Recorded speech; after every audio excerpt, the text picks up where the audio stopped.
मैं आभारी हूं यहां उपस्थित हर वानर वीर का कि आप सब एक महान उद्देश्य के लिए मेरे साथ आए हैं।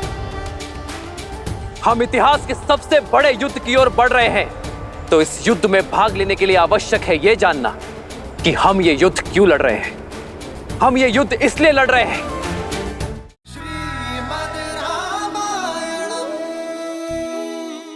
वयम रक्षामः।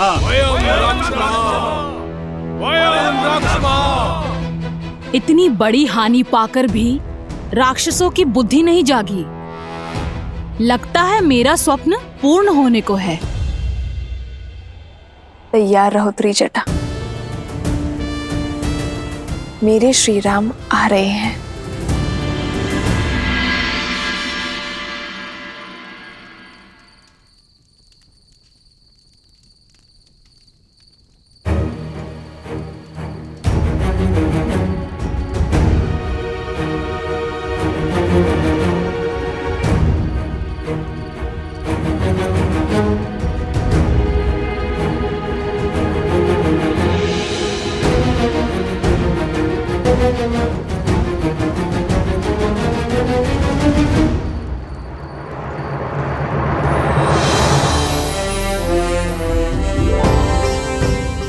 पिताश्री,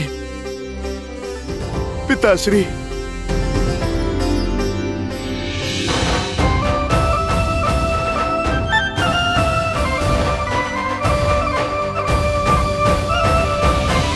कैसा है मेरा वीर पुत्र? प्रभु श्री राम की सेवा में हूँ, और अपने प्रभु की सेवा में भक्त कैसा होगा पिताश्री? आनंद ही आनंद।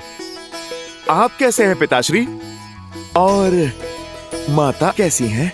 दिन रात बात होती रहती है कि कब हमारा नटखट हनुमान घर लौटेगा। एक माता की रक्षा का दायित्व पूर्ण कर लूं, फिर दूसरी माता के पास जाऊंगा पिताश्री। आप आइए, मैं प्रभु से मिलवाता हूँ। आइए।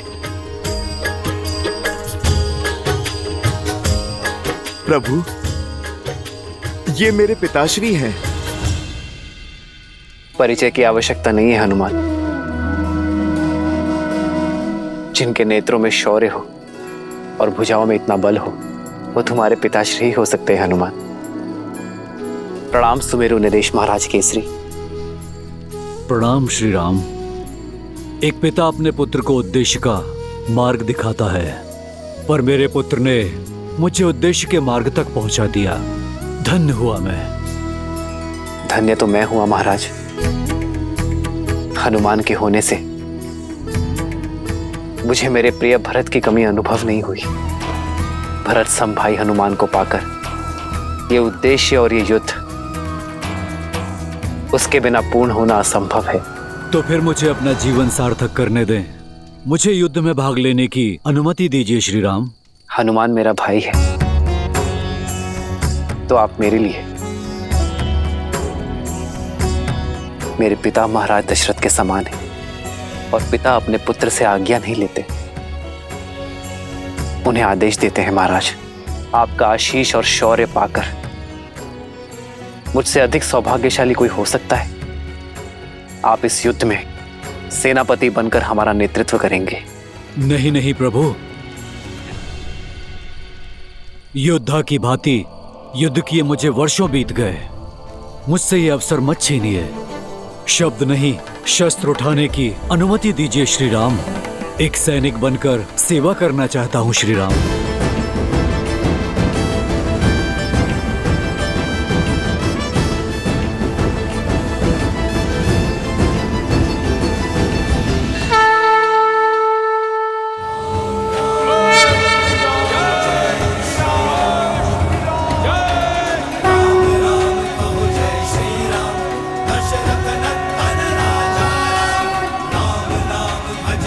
हनुमान अवध बिहारी राजा।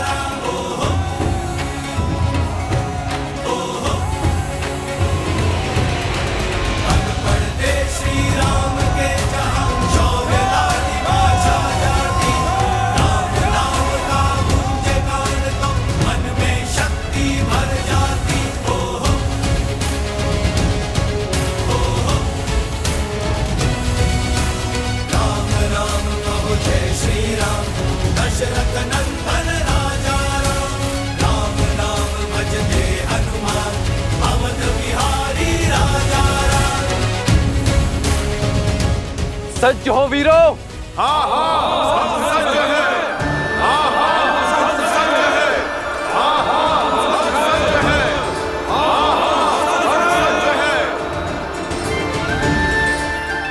मैं आभारी हूं यहां उपस्थित हर वानर वीर का कि आप सब एक महान उद्देश्य के लिए मेरे साथ आए हैं। हम इतिहास के सबसे बड़े युद्ध की ओर बढ़ रहे हैं, तो इस युद्ध में भाग लेने के लिए आवश्यक है यह जानना कि हम ये युद्ध क्यों लड़ रहे हैं। हम ये युद्ध इसलिए लड़ रहे हैं ताकि भविष्य में कोई रावण जन्म न ले सके। ये युद्ध समस्त संसार के लिए उदाहरण होगा कि जब छोटे छोटे तिनके मिल जाएं, तो वो महाशूल जन्म लेती है जो संसार के हर पापी को ध्वस्त कर सकती है। जय श्री राम। जय श्री राम। जय श्री राम।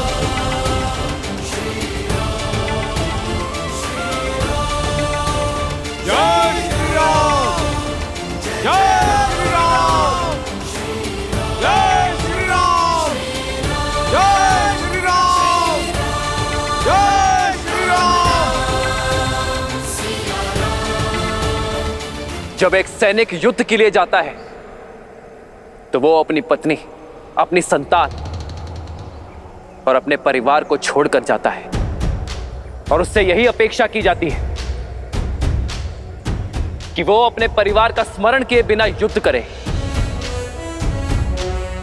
और परिवार से भी यही अपेक्षा की जाती है कि वो ये आशा ही ना रखे कि उनके पिता, पुत्र और पति लौट कर आएगा।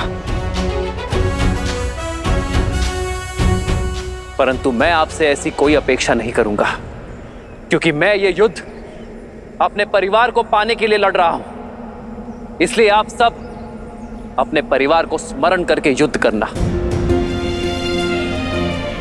और मैं भी पूरा प्रयास करूंगा कि ये युद्ध आपके लिए लड़ूं, आप सभी को सकुशल वापस लेकर आऊं आपके परिवार के पास। जय श्री राम। जय श्री राम।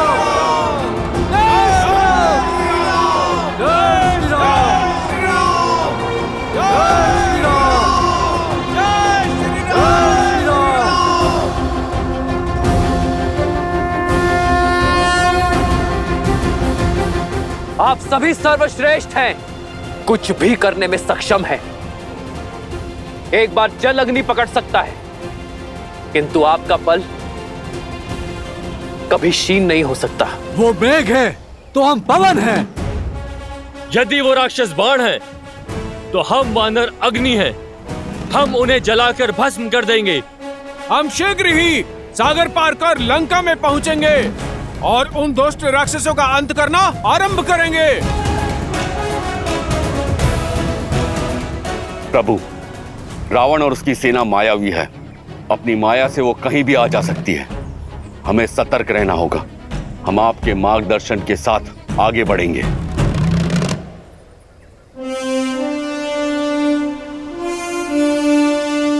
नील, आप 1,00,000 वानर टुकड़ी के साथ सेना से आगे चलेंगे और आगे के मार्ग का निरीक्षण करके ही हमें उचित मार्ग से ले चलेंगे।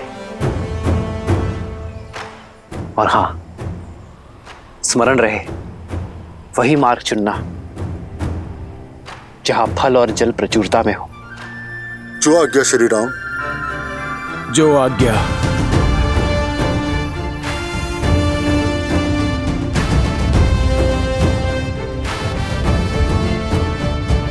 महाबली वानर राज केसरी, आप दक्षिण की ओर से सेना की रक्षा करेंगे।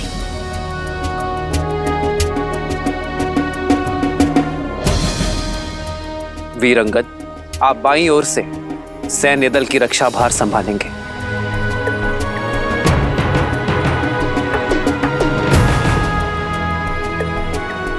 महाबली जाम्बन जी, आप बली हैं और अनुभवी भी। आप पीछे रहेंगे और सतर्क रहेंगे। जो आज्ञा प्रभु श्री राम।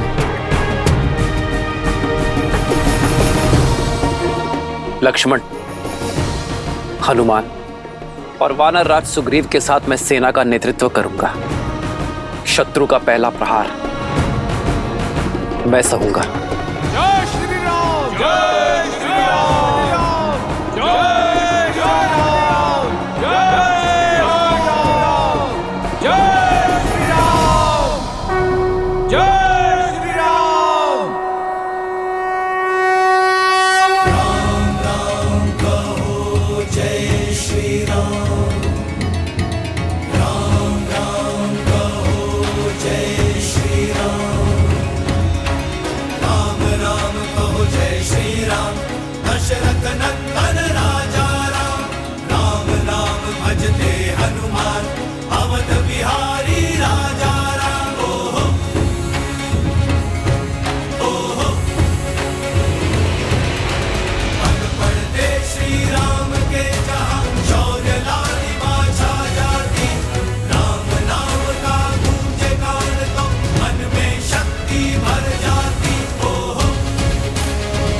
स्वनूरा भीमानि हस्वनाः उर्वयः सिन्धुराजस्य महाभैर्य इव आहवे महाभैर्य इव आहवे महाभैर्य इव आहवे।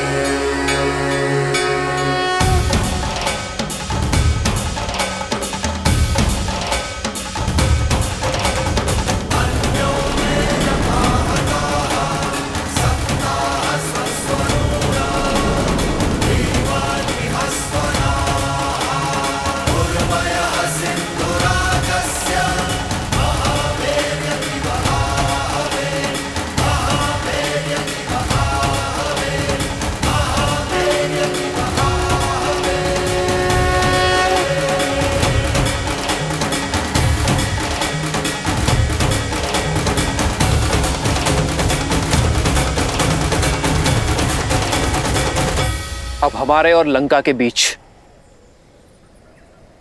केवल ये सागर है। इसे पार करने का उपाय खोजना होगा। कैसे प्रभु? जहां तक दृष्टि जा रही है वहां जल ही जल है। भूमि का तो दूर दूर तक कोई चिन्ह ही नहीं है। इतना बड़ा सागर जल पोत के सहारे ही पार किया जा सकता है। 16 कोटि वानरों की सेना है वानर राज। इतनी नौकाएं बनाने के लिए लकड़ियां लाएंगे कहां से? वन के वन उजाड़ने पड़ जाएंगे और फिर इतना समय भी कहां है हमारे पास।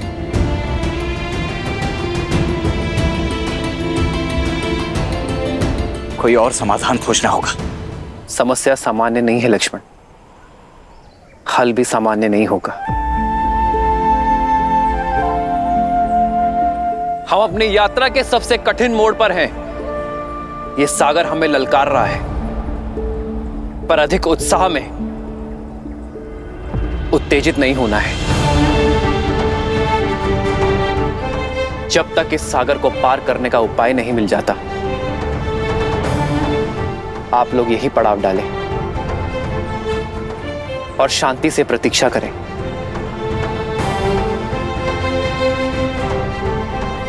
लक्ष्मण, तुम वानर राज सुग्रीव के साथ पड़ाव डालने का प्रबंध करोगे।